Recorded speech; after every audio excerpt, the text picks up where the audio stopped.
What would you do if you called 911, begged for your life, said the word please again and again, and help still never came?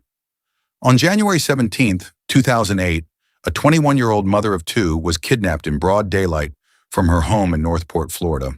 While trapped in the backseat of her abductor's car, she managed to secretly call 911. She tried to stay calm. She answered questions. She begged for her life. She said the word please 17 times. But even with multiple emergency calls coming in that night, the system failed to connect the pieces in time. Hours later, she was gone. Nearly 2 decades later, the man responsible, Michael Lee King, remains on Florida's death row with an execution scheduled for March 2026. But the tragedy of Denise Amber Lee is remembered not only for the crime itself, but for the haunting question it left behind. Was this simply the act of one evil man, or did the system fail her too? A normal morning, January 17th, 2008 began like any other day for Denise Amber Lee. She was just 21 years old and living in Northport, Florida with her husband Nathan and their 2 young sons, a 2-year-old toddler and a 6-month-old baby. Denise was a stay-at-home mother while Nathan worked long hours trying to support the family. Money was tight, but by all accounts they were happy. That morning, Nathan left for work around 7 a.m. Later that day, during his lunch break, he called Denise. Their conversation was ordinary. They talked about the weather. It was a cool day, so they decided to open the windows of the house instead of using the air conditioner to save electricity. Nathan had no idea that would be one of the last normal conversations he would ever have with his wife. Denise wore a heart-shaped ring Nathan had bought her years earlier for $40 after one of their first dates. It was inexpensive, but she treasured it. She almost never took it off. While Denise spent the day at home with her children, another man in the same city was dealing with problems of his own. Michael Lee King was 36 years old. Originally from Michigan, he had moved to Florida in 2002 after a divorce that friends said deeply affected him. He owned a small home in Northport and drove a dark green Chevrolet Camaro. For years, he had worked as a plumber. But by early 2008, his life was falling apart. He had quit his job 3 months earlier. Bills were piling up. His mortgage payments had stopped. The bank was already warning him that his house could soon be foreclosed. Despite these struggles, investigators later found no criminal record in his past. On the morning of January 17th, King went to a local shooting range with a friend named Robert Salvador. King brought his 9mm handgun, but didn't have ammunition. Salvador gave him some rounds, and the two spent about 2 hours practicing target shooting. At the time, nothing about that morning seemed suspicious. But the ammunition King received that day would later become critical evidence. Around early afternoon, a neighbor near Denise's home noticed something strange. A dark green Camaro was slowly circling the block. It passed the house several times before finally pulling into the driveway. The neighbor assumed the driver was visiting the family, but the man behind the wheel was Michael King. Sometime after 2 p.m., Denise was attacked inside her own home. Exactly what happened in those moments may never be fully known, but investigators believe Denise was restrained and forced into King's car. Her 2 children were left behind inside the house. Before leaving, someone placed both children together in the same crib. Whether Denise did that in a desperate attempt to protect them, or whether King did it himself, is unknown. Around 2:30 p.m., the Camaro left the driveway. Denise Amber Lee was inside. Shortly before 3 p.m., Nathan Lee finished work and began driving home. During the drive, he called Denise several times. She didn't answer. At first, he wasn't worried, but after several unanswered calls, he began to feel uneasy. When he arrived home, things immediately felt wrong. Denise's car was still parked outside.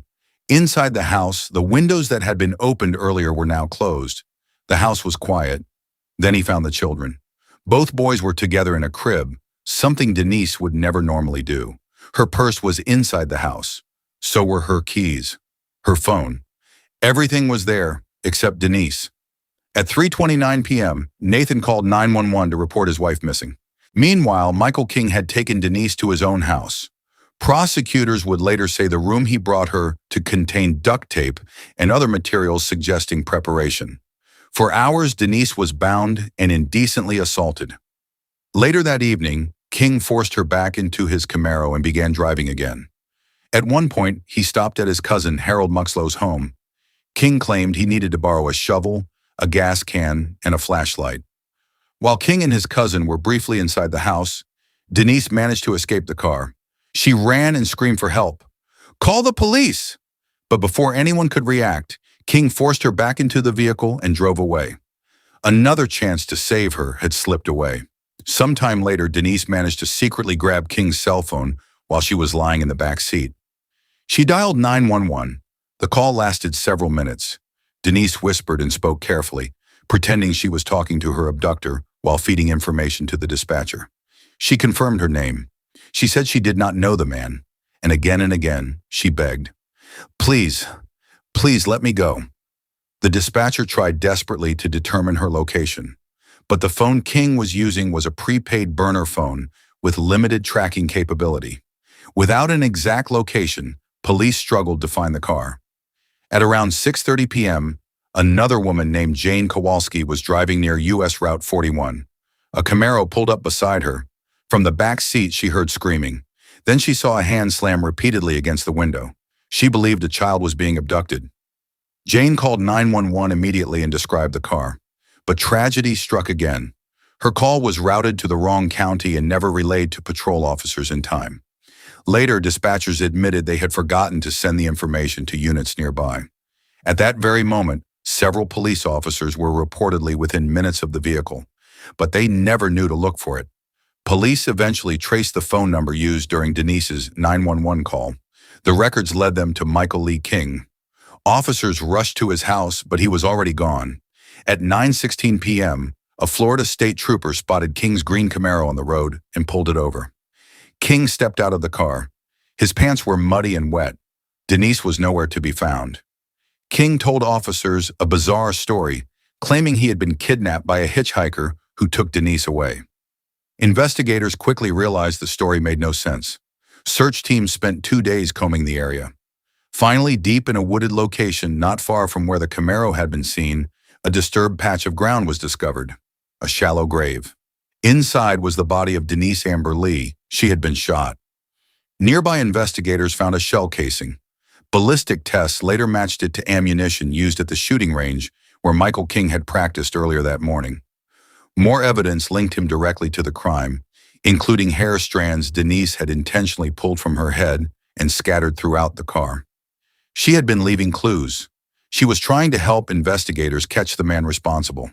In 2009, Michael Lee King went to trial. The prosecution presented overwhelming evidence, including DNA, witness testimony, and the haunting 911 recording. King attempted to blame the murder on his friend Robert Salvador, but Salvador's alibi was confirmed by surveillance footage and receipts. The jury rejected King's story. After just a few hours of deliberation, they found him guilty of kidnapping, indecently assaulting, and first-degree murder. He was sentenced to death. But the story didn't end with conviction. Public outrage erupted after the failures in the emergency response became widely known. Multiple 911 calls had come in that night, yet crucial information never reached the officers who might have stopped the car. In response, Florida lawmakers passed the Denise Amber Lee Act in 2008, aimed at improving training for emergency dispatchers. Denise's family also created the Denise Amber Lee Foundation to push for better standards nationwide. Their mission was simple: make sure what happened to Denise never happens again. On February 13, 2026, Florida's governor signed a death warrant for Michael Lee King. His execution is scheduled for March 17th, nearly 18 years after Denise Amber Lee was taken from her home. If you found this case informative and want to hear more in-depth stories like this one, make sure you subscribe to the channel. Here we cover true crime cases, death row inmates, and upcoming executions, breaking down the facts, the investigations, and the justice system behind them. So if you haven't already, hit the subscribe button, turn on notifications, and join the community so you never miss the next case. Thanks for watching, and I'll see you in the next story.